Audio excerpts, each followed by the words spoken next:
city of Guangzhou, one of the biggest metropolises in China.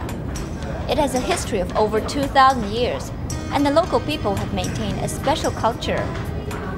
They speak Cantonese, which is completely incomprehensible for people like me. And they love drinking tea. You can find a cup of tea ready for you anytime, anywhere in the city.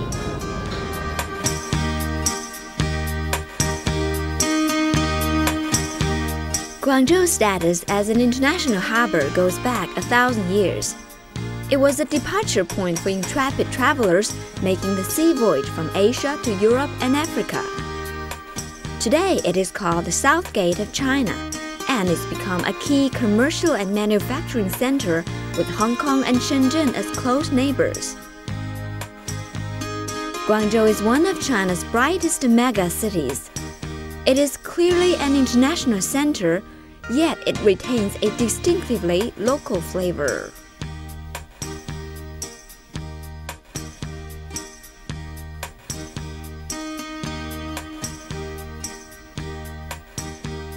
In the shadows of skyscrapers and neon lights, you can find ancient buildings that have survived centuries of wind and rain. These buildings were built to suit Guangzhou's moist, balmy climate, typically with big spaces and good ventilation. The decoration lavished on them reflected the family's affluence.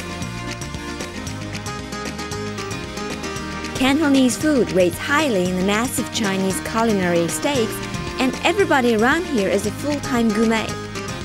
People are obsessed with soup, tea, and extremely refined cooking. For the rest of China, Guangzhou is best known for its high average income and its place at the frontier of fashion. Day and night, the city is like an engine that never stops. It keeps going to sustain the myriad needs of the 6 million people crammed into the city proper. Without a doubt, only people as enterprising and energetic as those in Guangzhou could create a place with this kind of dynamism.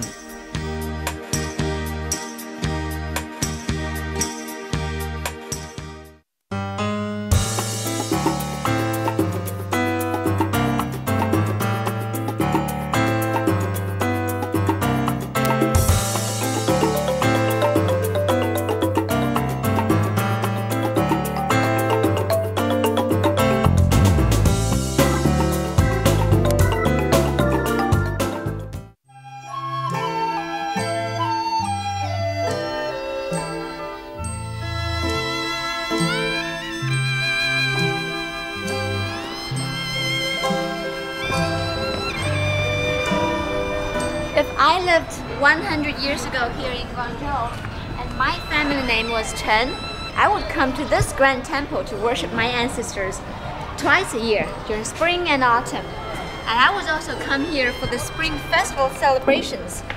Thousands of people from the Chen family would be here. And this magnificent gate covered with incredible carvings would also be open.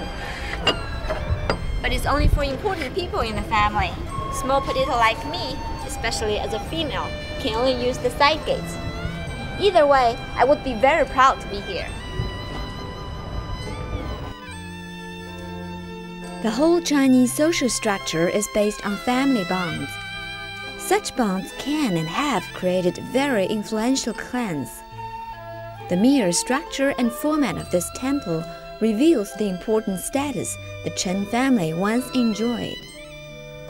Built during the late Qing dynasty or the late 19th century, the Chen family ancestral temple was the focal point for the Chen people living in 72 counties throughout Guangdong.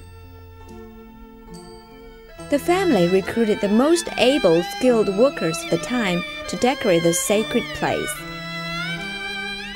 There are some really impressive sculptures and relief work.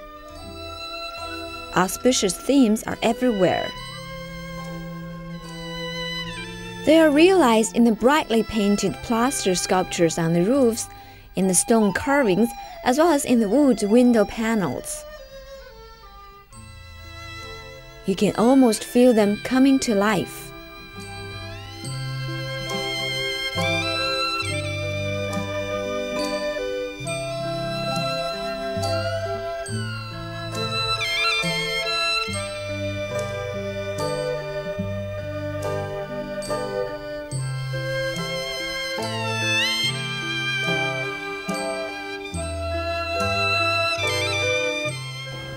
remember, this is more than craftsmanship. On the lower side of the gate, we have auspicious plants and animals, and on the upper side, there are all kinds of stories from traditional Chinese folklore and literature. For example, this one is a folklore of Dragon King and the 80 immortals having a banquet with Jade Emperor up there on heaven, the most auspicious occasion you could imagine in the old times. Now, if you get to know all these stories on all these gates, you will have quite an understanding of traditional Chinese culture and literature. But there's one missing category. They don't have any tragedies here. This ancestral temple is only for family wealth, longevity, happiness, and good luck.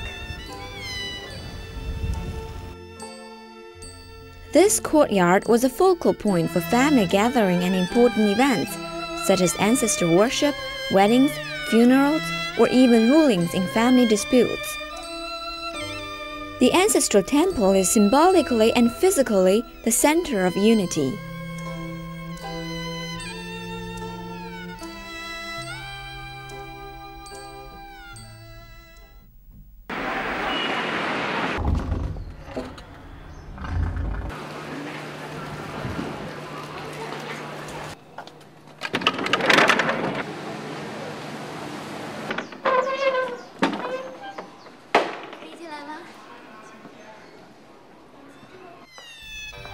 The most well-to-do business people of the past 2 centuries lived in the Xiguan area in a place like this.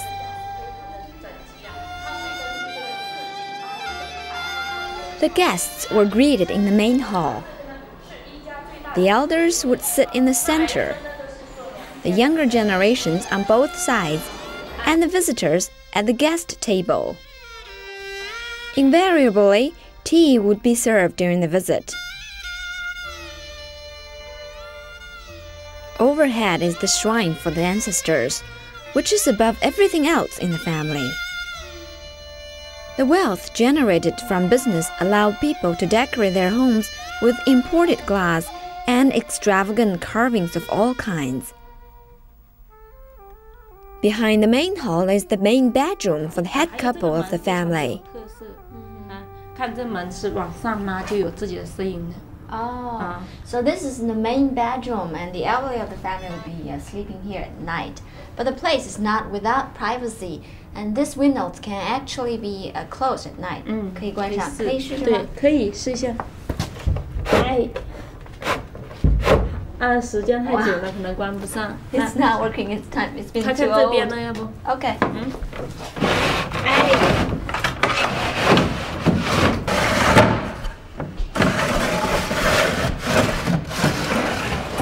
Good morning. So during daytime, the window is open to make sure the bedroom has enough lighting.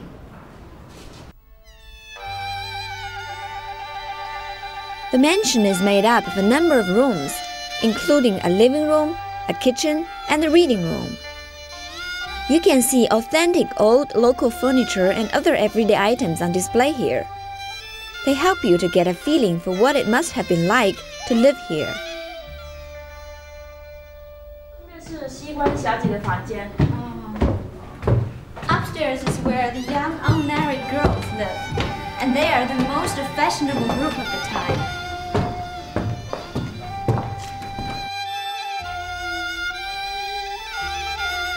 Women never enjoyed high social status in old China. Back then, a nice girl was somebody who had good embroidering skills and perfectly bound feet. But trade meant exposure to other cultures and open-mindedness on the part of the Xiguan tycoons. They saw to it that their dear daughters were well nurtured and cultured.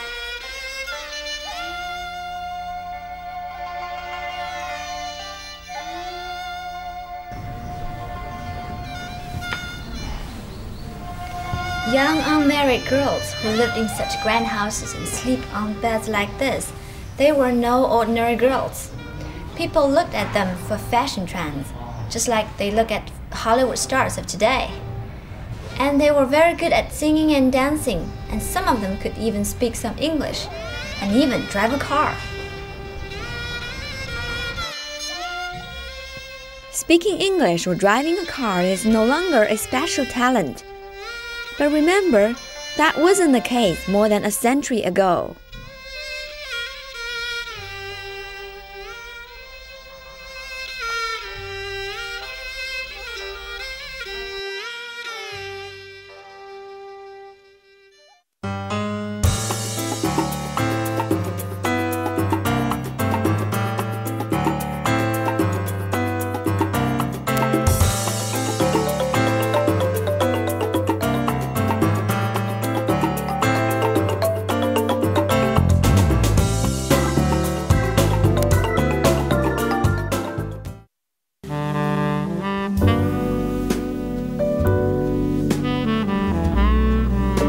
If you are interested in architecture, the Shamian Island is a good place to go to see some of the classics of Western design. Shamian was one of the earliest concessions in China, and it is often referred to as a museum of Western architecture. At one time, about 20 countries had consulates here.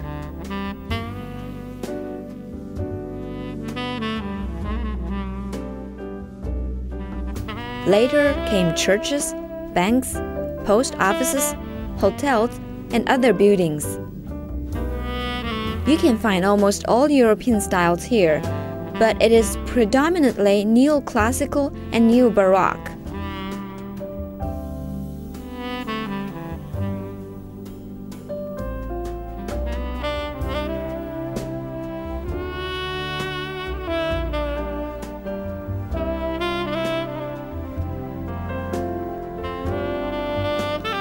The ambience and aroma floating in the air has a soothing effect.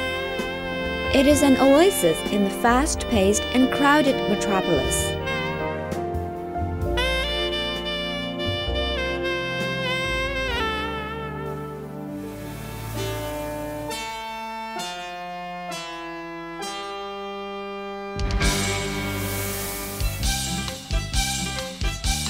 One thing you can't miss in Guangzhou is the food. People here love to eat and love